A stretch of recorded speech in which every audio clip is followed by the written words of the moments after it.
Ito, meron tayong kwento dito na parang blessing in disguise. Ito dahil sa pagkakatanggal sa kanya sa trabaho noong kasagsagan ng pandemya dahil lang sa kagustuhan nila magkape ng kanyang kapatid ay naisipan bigla ni Monique C. na simulan ang negosyong pagsusupply ng coffee and tea ingredients sa mga coffee shop. At ngayon ay malaki na ang pinagbago ng kanyang buhay dahil dito. Alamin natin ang kanyang business story dito lang sa Negosyo Tayo. Ako po si Monique C. at sa halagang 10,000, meron na po akong dealership ng coffee and tea products.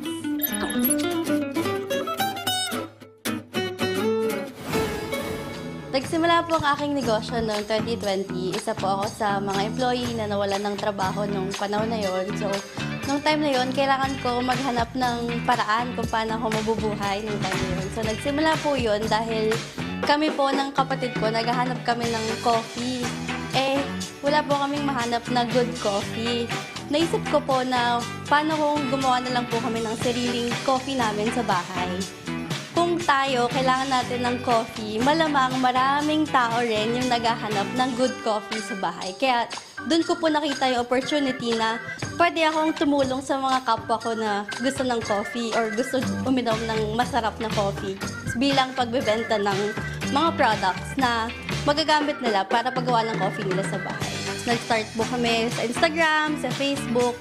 So, dun po talaga, online lang po talaga lahat ng pagbebenta ng time na yun. Ang mga products na binibenta po namin, mga products po siya na panggamit sa cafe. Machine din po, yun din po, in-offer din po namin. Basta anything po na kailangan nyo for coffee supplies, pwede po kayo lumapit sa amin. Nung pandemic, yung mga challenges na na-face ko, syempre, hindi ko alam saan ako makakahanap ng customers kasi wala naman pong walk-ins. Nung time na po yun, unsure po talaga, uncertain lahat kasi hindi po natin alam kung kailan magla-lockdown ulit, kung kailan hindi na naman pwedeng mag-move around. May time din po na yung supplies po natin na dumarating, hindi po siya consistent.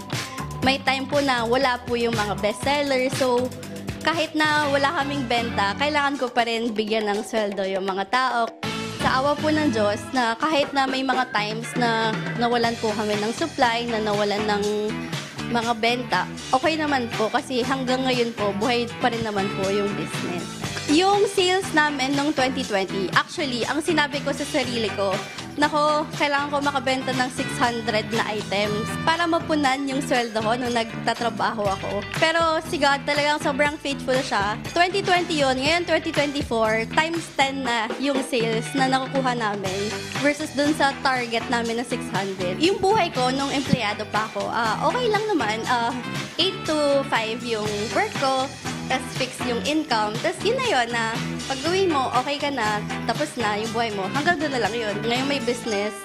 To be honest, yung work, wala kang work hours eh. Kasi parang anytime, mag-work ka talaga. Pagising mo, isipin mo na agad yung work. Pero kahit ganoon, sobrang saya ko sa ginagawa ko. Kasi may time ako sa family ko, sa anak ko especially. And actually, yung opportunities, it's endless when you're in business na hindi ka mababox na ito lang yung income mo. Ang tips and advice ko talaga is ipagdasal niyo po muna, pag-isipan niyo, aralin niyo, wag po basta-basta pumapasok sa business. For me po, itrato niyo po siya na parang sarili niyong anak.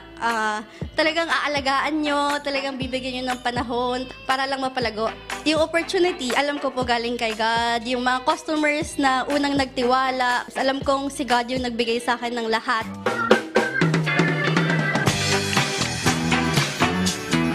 Sabi sa 1 Thessalonians 5:24, He who calls you is faithful and He will surely do it. Kaya tara, negosyo tayo!